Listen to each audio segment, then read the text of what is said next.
අද මම කියලා දෙනවා ඔයගොල්ලන්ට වියදමක් නැතුව ඔබේ ගෙදරදීම ගෙවත්තේ තියෙන කතුරු මුරුංගා ගහෙන් ඔබට කොළ ටිකක් කඩාගෙන කිරි හොද්දක් හදලා කෑවොත් එක දිගට දින 14ක් කාලා බලන්න මෙන්න මේ කතුරු මුරුංගා වලට පුළුවන් කාටලේජ වර්ධනය කරන්න.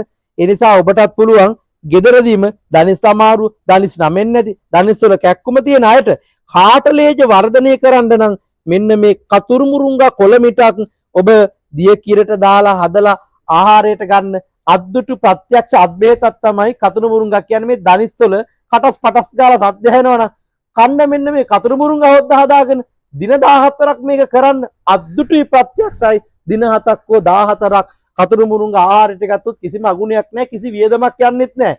ඔබට පුළුවන් නම් ගෙවත්තේ තියෙන කතුරු මුරුංගා ගහෙන් ඔබේ දනිස කටස් පටස් ගාන එක අඩු කරගන්න පුළුවන් ආහාරයට ගන්න අග්‍රගණීය ඖෂධයක් තමයි මේ කතුරු මුරුංගා කියලා කියන්නේ අපේ හෙළ වෙදකමේ.